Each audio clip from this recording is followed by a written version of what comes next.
परमेश्वर के नाम को महिमा मिले। सबको जय मसीह की। इस समय के लिए मैं प्रभु को धन्यवाद देता हूं और आप सबकी प्रार्थना और प्रेम के लिए भी धन्यवाद। आज हम एक और कलीसिया के बारे में सीखेंगे। प्रकाशित वाक्य की पुस्तक में हम 7 कलीसियाओं के बारे में जो पढ़ते हैं, उनमें से एक और कलीसिया है थुआतीरा की कलीसिया। परमेश्वर ने इस कलीसिया को संदेश दिया और इसका जो मुख्य टॉपिक बनता है, जो मुख्य विषय बनता है, वो ये है कि एक व्यभिचारी कलीसिया, व्यभिचार में पड़ी हुई कलीसिया, इसके विषय में है जो आज हम सीखने के लिए जा रहे हैं। थुआतीरा की कलीसिया के बारे में कि थुआतीरा की कलीसिया को परमेश्वर क्या संदेश देता है। यहाँ पर हम देखते हैं कि थुआतीरा की कलीसिया एक व्यभिचारी कलीसिया थी और उसमें बहुत काम हो रहा था। वहां पर प्रेम भी था, विश्वास भी था और धीरज भी था। वो एक अच्छी सेवा है जो वहां पर कर रहे थे। जैसा हम यहाँ पर पढ़ते हैं कि मैं तेरे कामों को, तेरे प्रेम को और विश्वास को और सेवा और धीरज को जानता हूं, यह भी कि तेरे पिछले काम पहलों से बढ़कर है। मतलब एक अच्छा काम भी यहाँ पर हो रहा था, लेकिन उसके साथ साथ एक आत्मिक व्यभिचार भी इस कलीसिया के अंदर था। एक आत्मिक व्यभिचार भी, ये सब कार्य कर रहे थे, धीरज में थे, प्रेम में थे और पहले से बढ़कर ये जो है कार्य कर रहे थे। लेकिन थुआतीरा की कलीसिया में एक आत्मिक व्यभिचार भी है जो हो रहा था। यहाँ पर एक स्त्री के बारे में जिक्र किया गया है, इजाबेल। इजाबेल एक स्त्री यहाँ पर शब्द दिया गया है। हम समझ सकते हैं कि ये स्त्री उस कलीसिया के प्रेरित की पत्नी हो सकती है, क्योंकि स्त्री शब्द जब आया है तो हम इसे पत्नी भी जो है बोल सकते हैं। एक स्त्री ही एक किसी व्यक्ति की पत्नी होती है। शायद इस कलीसिया में जो प्रेरित था, जो सेवा करता था, उसकी पत्नी हो सकती है ये इजाबेल। और हम यहाँ पर देखते हैं कि कुछ कलीसिया के प्राचीन अपनी पत्नी के वश में होते हैं और थुआतीरा की कलीसिया का भी यही हुआ। जो उसका प्राचीन था वो अपनी पत्नी के वश में था। और कुछ कलीसियाओं के प्राचीन जो होते हैं वो पत्नी के वश में होते हैं और हम देखते हैं कि वो प्राचीनों की सभा में कुछ निर्णय तो ले लेते हैं। ऐसे व्यक्ति जो अपनी पत्नी के वश में होते हैं वो सभा के बीच में कुछ निर्णय तो ले लेते हैं, लेकिन घर पर आते हैं और उस निर्णय को अपनी पत्नी से बताते हैं तो उसकी पत्नी उन निर्णयों को जो है गलत ठहराती है और अपने निर्णय है जो वो बताती है मेरे प्रियो। और डर के मारे फिर वो प्राचीन वो व्यक्ति जो उस स्त्री के वश में होता है वो उन निर्णयों को जो है बदल देता है। आज बहुत सी कलीसियाओं में भी ऐसी ही इजाबेल की तरह स्त्रियां हैं जो अपना हक जमाती है, जो कलीसियाओं के बीच में जो है वाद विवाद करती है और मनमानी करती है, अपनी बातें जो है वो आगे रखती है। कलीसिया ऐसी स्त्रियों के बीच में है आज के समय में भी। हम देखते हैं कि इजराइल की रानी इजाबेल अपने पति अहाब को अपने वश में किए हुई थी। जब हम पुराना नियम पढ़ते हैं तो इजाबेल के बारे में पढ़ते हैं, वो अपने पति अहाब को अपने वश में किए हुए थी। वो एक इतना कमजोर पुरुष था कि वो अपनी पत्नी के वश में रहता था और अपनी पत्नी की बातें है जो वो मानता था और वो उसकी पत्नी अपनी मनमानी है जो करती थी। आज अनेक कलीसियाओं में प्राचीन होते हैं, उनकी आत्मिक रीढ़ की हड्डी नहीं होती। उनकी जो एक आत्मिक हड्डी होनी चाहिए, एक रीढ़ की जो एक आत्मिक हड्डी होनी चाहिए, वो जो है आज के समय में उन प्राचीनों की है जो नहीं होती। उनकी पत्नियां उन्हें जैसे चलाती है वो चलते हैं। जैसे इजाबेल यहाँ पर अपने पति अहाब को चलाती थी, उसी प्रकार आज प्राचीनों में भी ये बात देखने के लिए मिलती है कि जैसे उनकी पत्नियां उन्हें चलाती है तो वो जो है चलते हैं। और इजाबेल के समय में इजराइल में 700 ऐसे पुरुष थे जिन्होंने मूर्ति पूजा नहीं की। जब हम परमेश्वर के वचन पुराना नियम में पढ़ते हैं तो 700 लोग ऐसे थे जिन्होंने मूर्ति पूजा को नकारा, मूर्ति पूजा है जो नहीं की। लेकिन इजाबेल को इनमें से किसी का डर नहीं था। वो सिर्फ केवल एक व्यक्ति से डरती थी, उसका नाम था एलिया। एलिया जो है इजाबेल से डरती थी। इजाबेल वास्तव में एक बहुत शक्तिशाली स्त्री थी। हम जब वचन पढ़ते हैं तो इजाबेल के बारे में हम पढ़ते हैं कि वो एक बहुत शक्तिशाली स्त्री थी और उसको किसी का भी डर नहीं था। सिर्फ वो एक एलिया को छोड़कर और किसी से भी है जो नहीं डरती थी। और लिखा है कि आज की कलीसियाओं में भी कुछ ऐसी शक्तिशाली स्त्रियां हैं और उन्हें उनकी हद में रखने के लिए एक एलिया जैसे पुरुष की आवश्यकता है।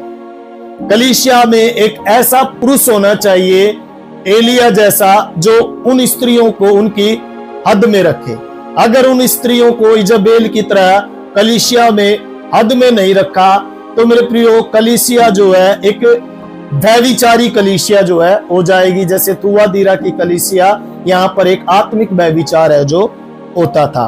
और एक प्राचीन के रूप में अगर आप ऐसी शक्तिशाली स्त्रियों को उनकी हद में रखने के लिए एलिया की तरह दृढ़ नहीं होंगे तो आपकी कलीसिया का अंत भी थुआतीरा की तरह जो है हो सकता है। जैसे मैंने अभी बताया, अगर आप उन स्त्रियों को हद में नहीं रखेंगे, एलिया के समान आप नहीं बनेंगे तो थुआतीरा की तरह जो है आपकी कलीसिया का भी अंत हो जाएगा।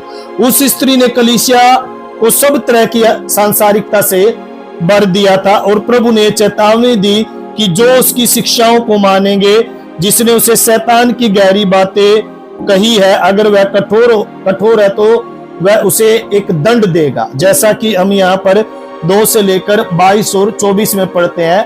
22 में हम देखेंगे कि देख मैं उसे रोग सैया पर डालता हूं और जो उसके साथ व्यभिचार करते हैं, यदि वे भी उसके कामों से मन न फिराएंगे तो मैं उन्हें बड़े कलेश में डालूंगा। जो उस स्त्री के साथ, जो उस स्त्री की बातों में आएंगे, उस स्त्री की बातों को मानेंगे, तो परमेश्वर कहता है कि मैं उन्हें रोग से पीड़ित करूंगा, मैं उन्हें रोग सैया पर डालूंगा।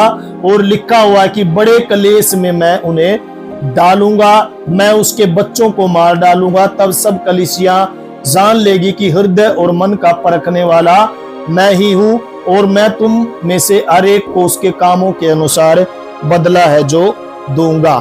जय पाने वालों को आत्मिक अधिकार दिए जाने की प्रतिज्ञा परमेश्वर करता है, जैसा एलिया के पास था। और यह है कि एक दिन जाति जाति पर लोहे के राजदंड से शासन करेंगे। 26 और 27 में हम पढ़ते हैं, जो जय पाए और अपने कामों के अनुसार अंत करता रहे, मैं उसे जाति जाति के लोगों पर अधिकार दूंगा और वह लोहे का राजदंड लिए हुए उन पर राज्य करेगा। जिस प्रकार कुम्हार के मिट्टी के बर्तन चकनाचूर हो जाते हैं, मैंने भी ऐसा ही अधिकार अपने पिता से पाया है। तो मेरे प्रियो, आज हमें देखना है कि आज हम किन की बातों को मान रहे हैं। क्या कोई स्त्री हमें जो है परमेश्वर के प्रेम से अलग कर रही है? आज हमें उन चीजों को देखना। जैसे यहाँ पर थुआतीरा की कलीसिया एक व्यभिचारी कलीसिया थी और उसका प्राचीन, उस स्त्री की इजाबेल जिसको दर्शाया गया है, इजाबेल की बातों को जो है मानता था। एक कमजोर पुरुष था, एक कमजोर व्यक्ति था उस कलीसिया का प्राचीन, और जैसे वो स्त्री चलाती थी वो चलता था। इसलिए परमेश्वर ने इस थुआतीरा की कलीसिया को एक व्यभिचारी कलीसिया कहा। आज मेरे प्रियो, हमें देखना है कि हम कहां पर निर्बल है या हमें निर्बल करने वाली कौन सी बातें हैं। देखिए, हमें अपनी पत्नी का साथ देना है, अपनी पत्नी की बातों को हमें मानना है। लेकिन अगर हमारी पत्नी, अगर हमें एक अच्छा डिसीजन हम ले रहे हैं और उस एक अच्छे डिसीजन लेने से हमें रोका जा रहा है और वो अपनी मनमानी करती है, तो हम उसकी बातों में आकर जो है एक कमजोर पुरुष जो है साबित हो जाएंगे। यहाँ पर इजाबेल के बारे में लिखा हुआ है। तो मेरे प्रियो, यहाँ पर एक थुआतीरा की कलीसिया को परमेश्वर संदेश देता है।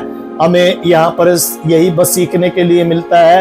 वो इजाबेल स्त्री जो उस कलीसिया को चलाती थी, उस कलीसिया में सांसारिक बातें जो है आ गई थी और परमेश्वर ने कहा जो उसकी बातों पर मन लगाता है मैं उसको रोग सैया पर डालता हूं और मैं उसको एक दंड दूंगा। उसके बारे में यहाँ पर लिखा हुआ है। तो आज हमें अपने जीवनों को जांचने की जरूरत है। क्या कहीं हमारा जीवन इस थुआतीरा की कलीसिया की तरह तो नहीं है? मैं आप लोगों के लिए इस समय प्रार्थना करना चाहूंगा। प्रेमी परमेश्वर, हम धन्यवाद देते हैं आज इस छोटे से वचन के द्वारा आपने बहुत गहराई की बातों को प्रभु आपने प्रभु हालेलुया सीखने के लिए, सिखाने के लिए मदद किया प्रभु, उसके लिए प्रभु धन्यवाद। सत्य बात है प्रभु, कई बार प्रभु जी सेवक प्राचीन लोग व्यभिचार में पढ़कर प्रभु हालेलुया प्रभु हालेलुया उस स्त्री की बातों को प्रभु मानते हैं जो प्रभु हालेलुया वो उन्हें प्रभु हालेलुया गलत मार्ग पर प्रभु चलाती है और वो कमजोर हो जाते हैं प्रभु जी, और उस स्त्री की बातों में वो आ जाते हैं परमेश्वर। उनका खुद का अपना कोई स्टैंड नहीं होता प्रभु, वो खुद कोई निर्णय नहीं ले पाते प्रभु, उस हालेलुया इजेबेल स्त्री की बातों पर प्रभु वो निर्भर रहते हैं परमेश्वर प्रभु जी। और परमेश्वर ऐसे प्राचीन प्रभु हालेलुया हालेलुया जब हालेलुया उनकी बातों में आते हैं तो प्रभु जी उनकी कलीसिया का अंत भी थुआतीरा की कलीसिया के जैसा होता है प्रभु। हम प्रार्थना करते हैं प्रभु जी, यदि कलीसिया में ऐसी स्त्रियां हैं तो परमेश्वर उनके मनों को बदल परमेश्वर, और एक एलिया जैसा पुरुष प्रभु वहां पर खड़ा होने के लिए हम प्रार्थना करते हैं पिता। धन्यवाद देते हैं पवित्र आत्मा, सारी महिमा तुझे देते हैं। सुनने वालों के लिए धन्यवाद, आशीष दे प्रभु यीशु के नाम में हम इस प्रार्थना को मानते सुन और ग्रहण कर पिता, आमीन आमीन। सो परमेश्वर का धन्यवाद हो, प्रभु ने आज हमें थुआतीरा की कलीसिया को सीखने के लिए समय दिया, उसके लिए प्रभु का धन्यवाद। अगर समय रहता है तो आगे हम और कलीसियाओं के बारे में जो हमारी बची हुई है उनके बारे में हम सीखेंगे। परमेश्वर आप सबको आशीष दे। यदि आप लोगों ने अभी तक जो कलीसियाओं के बारे में हमने संदेश दिया वो नहीं सुना है तो आप हमारे यूट्यूब चैनल पर जाकर उन वीडियोस को देख सकते हैं। वहां पर जो हमें वो वीडियोस डाली हुई है वो संदेश आप लोगों के लिए है, तो आप उन्हें भी सुन सकते हैं। परमेश्वर आप सबको आशीष दे, अपना ख्याल रखे, गॉड ब्लेस यू। और यदि आप लोग प्रार्थना कराना चाहते हैं तो स्क्रीन के ऊपर एक नंबर दिया गया है, आप उस पर जरूर संपर्क करें, हम आपके लिए प्रार्थना करेंगे। सबको जय मसीह की, आपके प्रेम के लिए धन्यवाद।